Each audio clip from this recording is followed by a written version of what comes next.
नाले सिंध में पिछले कई रोज से लगातार ब्लीचिंग पाउडर का इस्तेमाल करके कहीं न कहीं ट्राउट मछलियों का इसका शिकार बनाया जा रहा है। आज सुबह एक बार फिर से वस्ती जिला गांधरबल के हाइन इलाके में जो है ट्राउट मछलियों को ही नहीं बल्कि इस नाले सिंध में रहने वाली कई जीवजात को इसका शिकार बनाया जा रहा है। एक घंटों के बाद महकमे फिशरीज के assistant director fisheries Ganderbal Salman roof साहब खुद आज यहाँ पे पहुँच चुके, उनके साथ दीगर महकमे जो भी खुद यहाँ पे पहुँच चुके हैं और डिपार्टमेंट के पास एक बड़ी कामयाबी है। इस वक्त सलमान रूफ साहब से बात करने की कोशिश करके जानने की कोशिश करते हैं। रूफ साहब, आप खुद भी यहाँ पे आ चुके हैं, आपकी जो है मुलाजिम सुबह से यहीं पे थे, हमने खुद भी देखा उनको यहाँ पर, लेकिन अमूमन जो है उसी पेड़ पर पत्थर चलाए जाते हैं जिस पर कुछ मेवा हो, खाली पेड़ पे जो है पत्थर नहीं चलते हैं। आपके जो पेड़ है उन पे मेवे हैं, इसलिए आप पे सवाल बहुत दर्शा था, हमने भी बहुत सारे सवाल किए, लोग भी कई एक सवाल कर रहे हैं। क्या कुछ अभी जो है अपडेट है खुसूसन आज के हवाले से?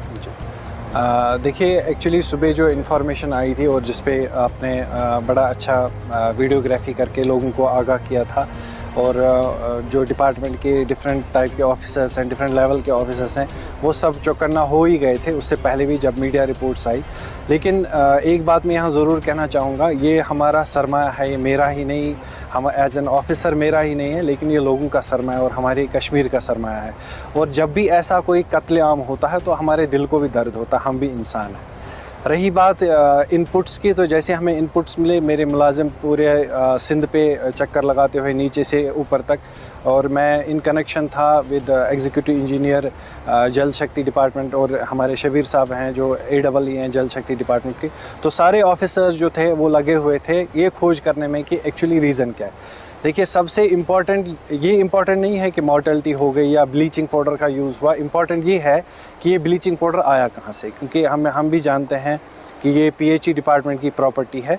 तो पहला जो मीडिया ने ताना कसा तो वो PHE डिपार्टमेंट पे आया, तो हर एक को अपना स्टैंड देने का हक होता है। तो PHE डिपार्टमेंट ने बिल्कुल क्लियर कर दिया, हमने उनके स्टोर्स भी विज़िट किए, जो बैग हमें मिला है वो गांधरबल में जितने भी PHE के जितने भी स्टोर्स हैं उनमें वो वाला सप्लाई नहीं आता है। तो हमारे जो मुलाजिम थे उन्होंने बर वक्त कार्रवाई करके ये बैग हासिल कर लिया। आप ये दिखा भी सकते हैं, ये ब्लीचिंग का बैग था जो यूज़ किया गया था ब्लीचिंग पाउडर इस्तेमाल करने के लिए। और इसमें ये आप देखिए, दिस इज़ जल शक्ति डिपार्टमेंट कश्मीर PHE, ये है PHE डिपार्टमेंट का ही है, लेकिन कौन से डिस्ट्रिक्ट से है अभी पता नहीं है। इसका यहाँ पर आप देख सकते हैं, इसमें बैच नंबर भी दिया हुआ है P979 और इसका मैन्युफैक्चर जो है 15/12/2022। तो इस कॉन्टेक्स्ट में जैसे हमें ये बैग मिला, ये एक बहुत बड़ी कामयाबी है, क्योंकि ये बैग जो है एक कनेक्टिंग लिंक है between the supplier and the culprit. तो इस ज़िम्मन में हमने यहाँ डिस्ट्रिक्ट ज़िला गांधरबल के SSP साहब से एक लेटर के थ्रू उनसे रिक्वेस्ट की है कि वो एक टीम कॉन्स्टिट्यूट करें जो ये पता लगा सके कि ये किस स्टोर से सप्लाई, इस पैकेज की सप्लाई किस स्टोर से होती है और कौन से वो लिंक्स है, कौन से वो लोग हैं जिन्होंने ये वहाँ से चाहे परचेज़ किया है चाहे चोरी किया, जो भी है। तो वो जैसे फैक्ट्स हमें पता चलेंगे तो मैं रिक्वेस्ट करूँगा SSP साहब से भी और हमारे मुअज़्ज़ज़ DC साहब से भी, ये जो केमिकल यूज़ होता है वाटर बॉडीज़ में, इससे ना कि मछलियों को असर पड़ता है, ये हार्मफुल हो सकता है इंसानी जानों के लिए भी, क्योंकि आपको पता है सिंध पे बहुत सारा वाटर सप्लाई स्कीम्स चलती हैं, तो ये पानी घरों में जाता है और ये इंसानी जानों के लिए भी बहुत बड़ा खतरा है।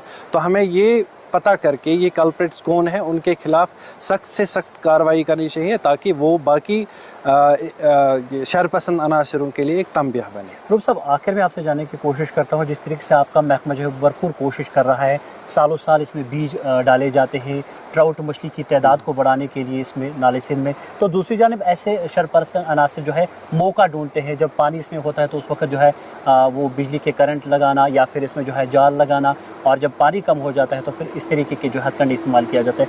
देखिए, मेरी मैसेज यही रहेगी, आफ्टर ऑल हम सब इंसान हैं, एक बंदे की खुदगर्जी की वजह से हम पूरे राय आमा का नुकसान नहीं करा सकते। हमें लोगों को भी उजागर होना पड़ेगा, लोगों को भी थोड़ा जागरूक होना पड़ेगा। जैसे ही आप ऐसे कुछ एलिमेंट्स को देखते हैं उनको आइडेंटिफाई करना और उनके खिलाफ सख्त से सख्त एक्शन लेना, यही हम सब की कामयाबी है। ये जो हम अगर आप ट्राउट मछलियों की बात करेंगे जो डिस्ट्रिक्ट गांदरबल है सबसे खूबसूरत, अल्लाह ने इतना अच्छा और खूबसूरत डिस्ट्रिक्ट बनाया है।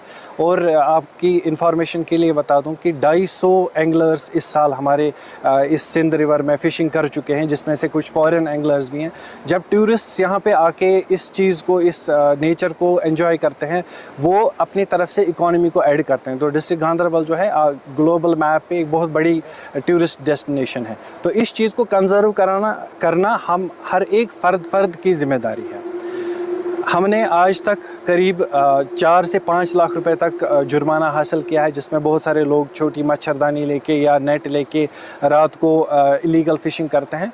तो मुलाजिम सोए नहीं है, मुलाजिम बिल्कुल चौकन्ना है हर एक डिपार्टमेंट के, और वो अपनी तरफ से कार्रवाई करते रहते हैं। लेकिन ये वाला जो एपिसोड है, ये एक बहुत बड़ा एपिसोड है जिससे इंसानी जान को भी ख़तरा हो सकता है। तो मेरी सब जो मुअज़्ज़ज़ शहरी हैं उनसे मैं गुजारिश करना चाहूँगा कि अपने बच्चों को भी समझाएं, और अपने मोहल्ले में जितने भी हैं इदारे हैं, जैसे हमारे मस्जिद हैं, दारुल उलूम है, उनमें भी ये बात का जिक्र करें कि ये सिर्फ मछलियों की जान हम नहीं ले रहे हैं, ये कभी कभी इंसानों की भी जान ले रहे हैं। क्योंकि ये जहर जब बॉडी में जाएगा, हमें नहीं पता कि ये इसका असर अंदर क्या हो। मे बी अभी इंसानों की डेथ ना हो, लेकिन अंदर ये ऐसी बीमारियां खड़ी करे जिसका इलाज कल नामुमकिन होगा। बहुत बहुत शुक्रिया सर आपका। जी, थैंक यू सो मच। मजीद मुनफरिद और दिलचस्प वीडियोस के लिए हमारी YouTube चैनल जरूर सब्सक्राइब करें।